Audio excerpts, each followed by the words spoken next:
Hey everybody, it's me, it's quite a bearded looking Matty D. This is my attempt for Movember, and I've always had an issue where I don't grow the best facial hair. And to be honest with you, again, this exact same issue has struck me this year, but it is what it is. And obviously, part of the whole Movember thing is not everybody can grow the best beards, and that's okay because it's not the it's not the end of the world. Like, you shouldn't be comparing yourself to others, and like, it's not great for your mental health to do such a thing. So I think that I kind of rock the fact that I'm very bad at growing facial hair, and this is all I have after 16 days. But anyway, this isn't the Matty D Movember dream, this is the Matty D Nitro dream, and in today's video I'm going to be reviewing, I believe it's my 4th episode of Monday Nitro, September 25th, 1995. And it's a good one. It's a really, really good one. Nitro's kind of starting to find its groove here. There's an exact swap of last week in the ratings where Nitro gets a 2.7 to Raw's 1.9. So Nitro's the victor here by the exact same margin that Raw was the victor the last week before, which is interesting enough, And obviously we're on the run up to Halloween Havoc. We're talking monster truck matches. We're talking Hulk Hogan versus the Giant. Lex Luger and Randy Savage are in the middle of their very heated feud over Randy Savage's paranoia, and it's a good show. We'll get into it here. We'll get into the weeds a wee bit here. Just very quickly, I want to apologize for last week's video being in portrait mode. I was trying a new tripod stand for videos, and very silly of me, I had it round the wrong way. So my bad. Hopefully that hasn't affected the quality of that video too much, but I do apologize for it. I also apologize. This is a big one that I didn't pick up, and I really should have. I commented the week before on the Nitro in Johnson City, Tennessee, where there was a big massive sign saying "We want it raw," and why it was so strange that people actually paid money to go to those shows to put up such a sign.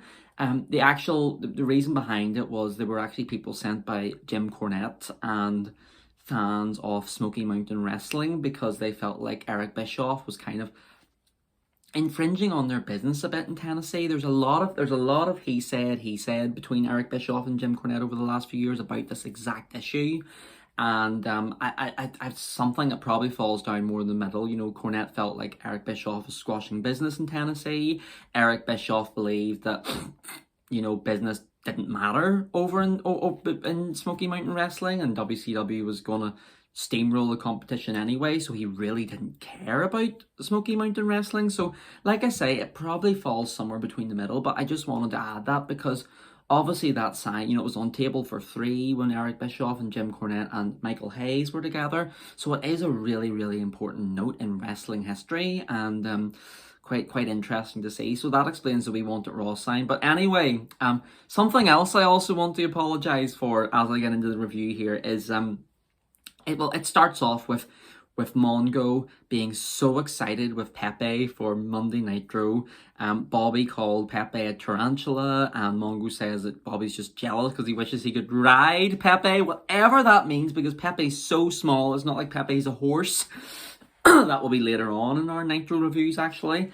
And Eric has to split them up. But the reason why I'm apologising is I kind of said I was over Mongo last week.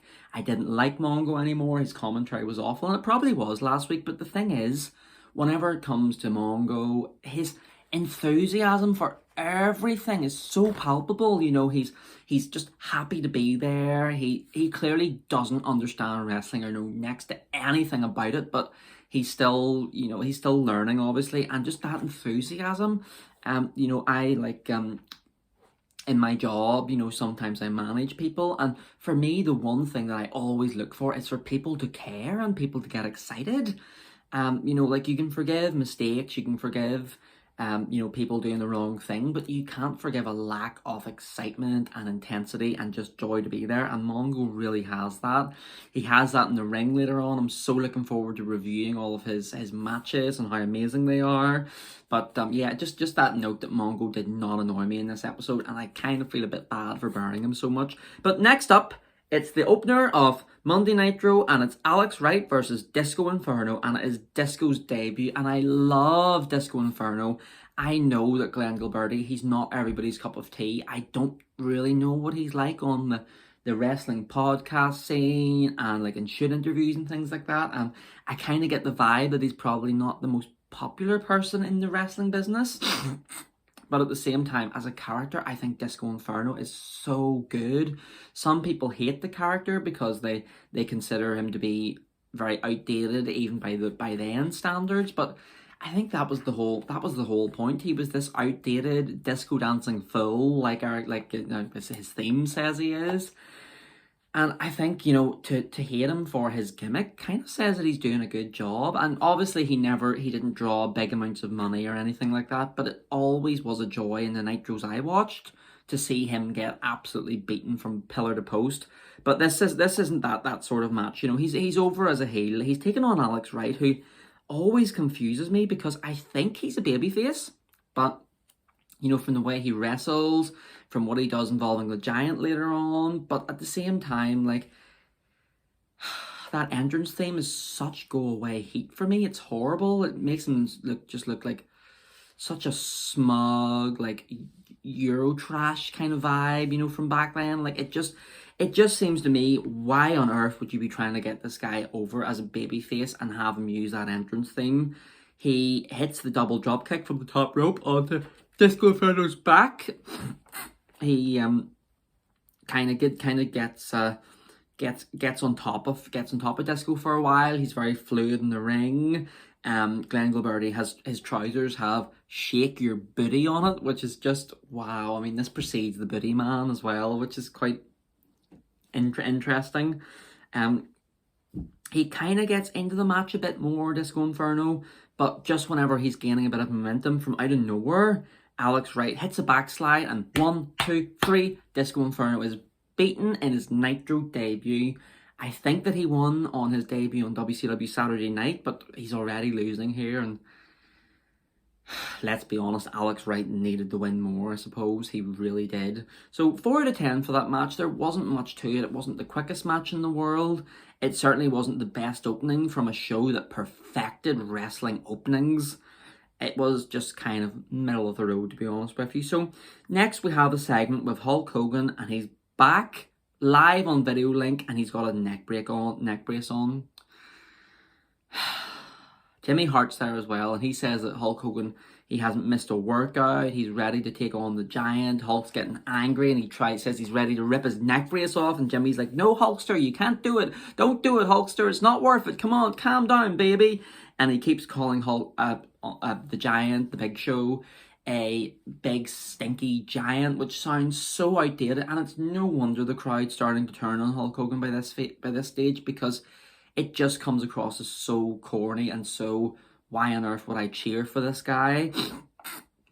The whole like vibe seems so childish and immature, and I love Hulk Hogan just for the nostalgia of it, but I can so see why people were starting to get absolutely sick of him. He tells the Giant that after Giant destroyed his Hulk Hogan's motorbike last week, or at Halloween Havoc, or at Fall Brawl, sorry, Hulk is building a bigger, better monster truck.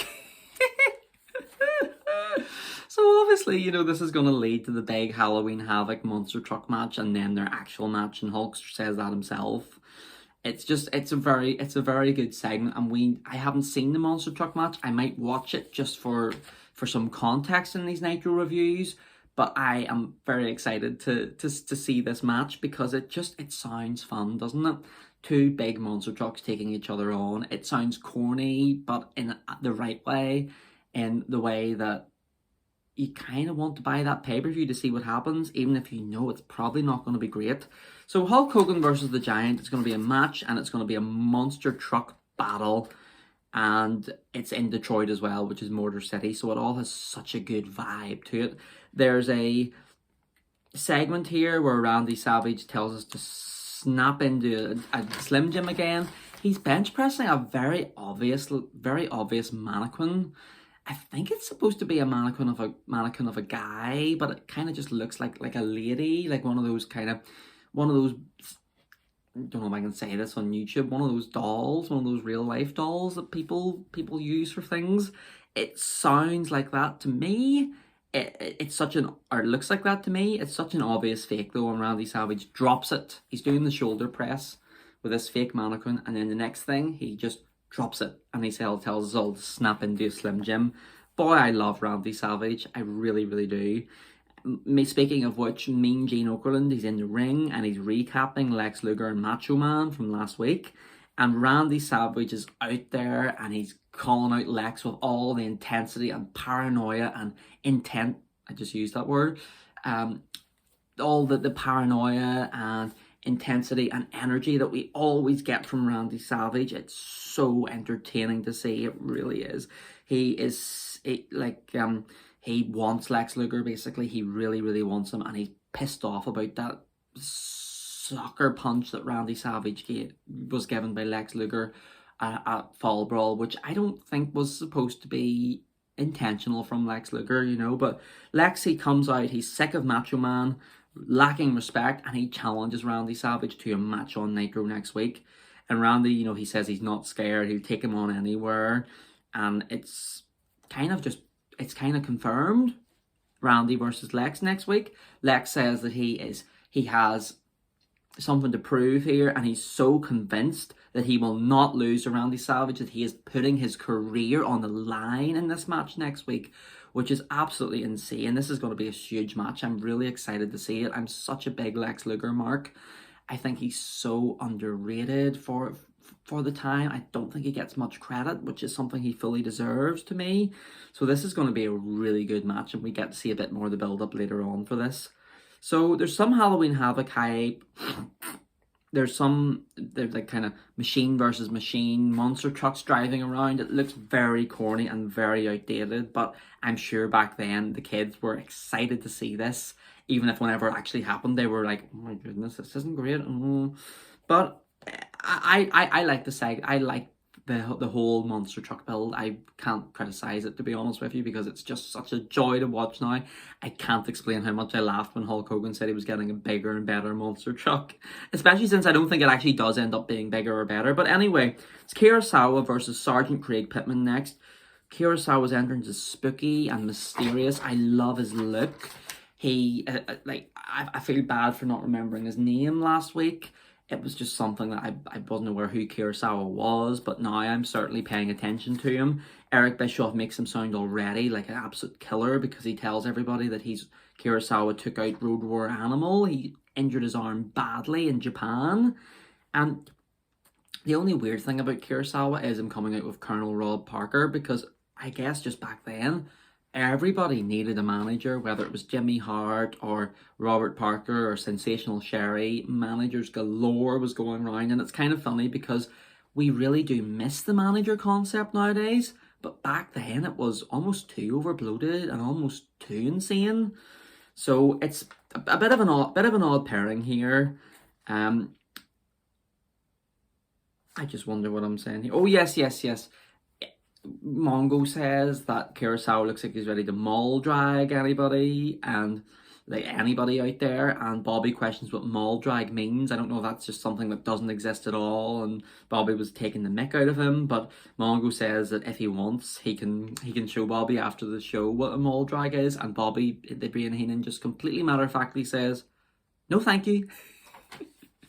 I love this trio. I love them. I love that Bobby is the bad guy, Mongo's the very cartoonish, excited, over-the-top good guy, and Eric's just there to let everybody know what's happening and try to drive his narrative in between these two absolute madmen. I really enjoy them. The match between Kurosawa and Sergeant Craig Pitman, who I've never seen wrestle before, this is a first for both of these guys, I thought it was very, very solid. It was there to put over Kurosawa, but it made Pitman look great still at the same time. Kurosawa, he hits like a backdrop on the concrete that he's exposed. He's vicious, he's intense, He's working on Craig Pittman's arm. There is a spot where Pittman, he gets a bit of heat back by throwing Kurosawa over the top rope, and Eric Bischoff has to justify that by saying it wasn't intentional and that's why there wasn't a disqualification, because insanely enough, we're still at that stage where the over the top rope rule counts sometimes and doesn't count other times. It's a very silly old, what's the name of the fella? Jim Herd. It's a rule left over from whenever Jim Herd was in charge of WCW, and the sooner they get rid of it, the better, because they're constantly having to justify why it isn't a DQ, why it was a mistake throwing them over the top rope, why the referee missed it. It just spoils the thing a little bit, but Craig Pittman hits his code red armbar, which they have done a lot to build up in the run-up to the Nitro era. They've built this up as an absolute match ender. So Kurosawa getting to the ropes and not tapping out is really impressive. And from out of nowhere, he hits that belly-to-back suplex for a bridge. And 1, 2, 3. Craig Pittman is absolutely done and beaten.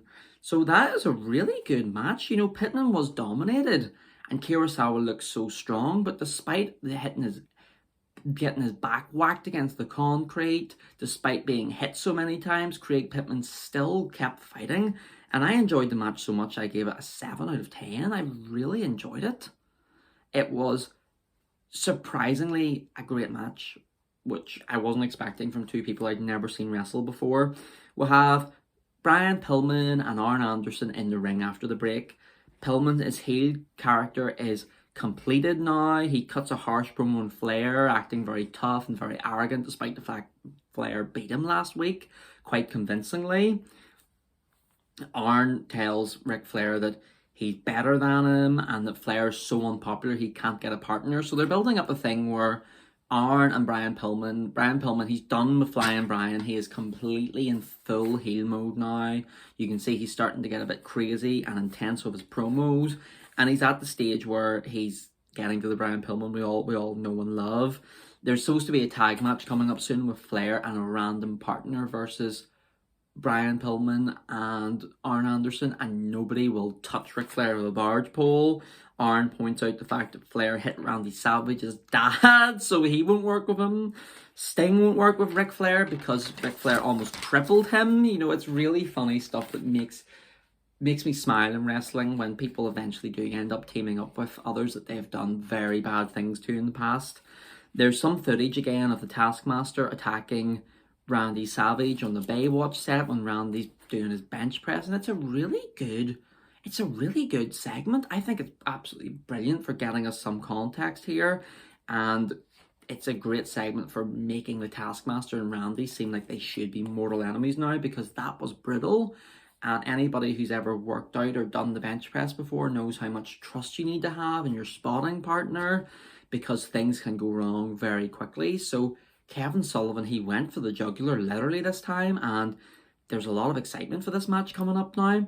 Mongo calls what happened ugly as Bobby the Brain Heenan, and we're off to the races here with the Taskmaster versus Randy Savage. Taskmaster comes out alone, Randy comes out to an absolutely huge pop. Randomly, Bobby the Brain Heenan sells stepping on dog shit, which I think I can say 18 minutes into my video now. He starts saying, "Oh, I just stepped on something, this is awful," and it's very, very strange. Taskmaster, he comes out alone, the bell rings.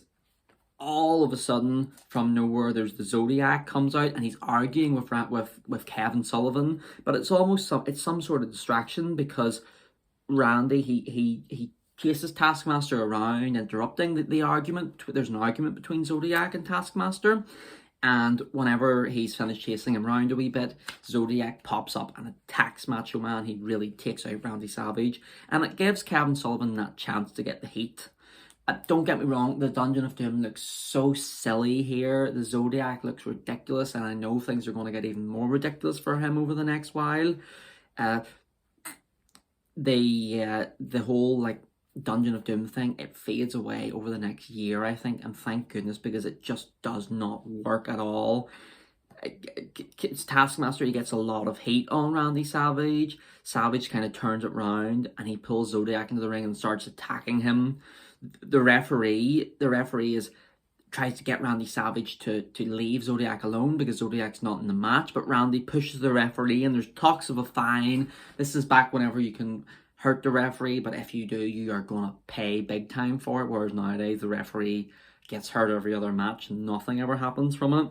And it's said that Randy's going to get fined and get in a lot of trouble. He gets the upper hand here after the DQ, and the bell keeps ringing and ringing and ringing and ringing and ringing here. It just rings non-stop for ages. Randy he body slams Zodiac, he body slams Taskmaster on the Zodiac and goes to hit the elbow drop, but Kevin Sullivan, he just rolls out of the way last second, and Randy hits that elbow drop on Zodiac. And I don't know if this was the stage where Randy's hip hurt, but that elbow drop looks painful. He drops such a good elbow, Randy Savage. He's just such a talent, honestly. And the intensity here is great to see. Everything's so serious, despite the Dungeon of Doom being involved. But then the Giant comes out, and he comes out to help even the odds and take out Randy Savage. Suddenly, the locker room kind of empties to attack the Giant. There's a fella, let me see what that says in my notes. He chokeslams the first guy that comes out. He's called Frankie Lancaster. I have never heard of this guy before. Then Mark Starr comes out and gets chokeslammed as well. So at least they're using the expendable talent. They didn't just have the tag team champions, Harlem Heat, come out and get chokeslammed and buried by the big monster, which would happen nowadays. Next out comes out Alex Wright. He gets caught jumping off the top rope by the Giant and just gets put into this bone-crunching bear hug that he sells so well. And then Lex Luger comes out. So finally we've had Frankie Lancaster, we've had Mark Starr, and now we've had Alex Wright, who's slightly above the other two. But here's the big man, Lex Luger. It doesn't look like we know what's going to happen here. He looks like he's tending to Randy Savage, but he could have been about to hurt him. But we never get to find out because the Giant just doesn't give him a chance. He picks Lex Luger up and chokeslams him. The bell ringing, it drives me crazy here. Everything I was talking through, it was ding ding ding ding ding, ding ding ding ding ding, ding ding ding ding ding, non-stop. And I was so glad for the segment to be over, despite the fact it made the Giant look like an absolute killing machine. I've heard that Eric Bischoff, he didn't know how to book the Giant. Eric admits that himself, but boy, by this stage they were doing a good job. He just took out 4 wrestlers, including an absolute star in Lex Luger, and some, Randy Savage as well. Randy, he had a match, so it's kind of unfair to say that he was taken out by the Giant. But well, okay, we'll say he leaves 2 big stars and 3 undercard wrestlers lying, and Giant looks great here. So next up, I didn't know this match was going to happen, but it's an injured Lex Luger against Meng, and boy, this was a good match. I don't know, every time I watch Lex Luger wrestle, I enjoy him. I don't know if it's just a matter of perspective. I'm not rating how I feel about things by this 5-star technical great match in the indie scene or great match in Japan kind of attitude. I'm just rating it on how much I enjoy it, and boy did I enjoy this match. Lex, he's injured, so he's selling a lot. Meng runs out. He's got that intensity. There's no time at all. He doesn't walk to the ring slowly to his entrance theme. He runs out and starts attacking Lex.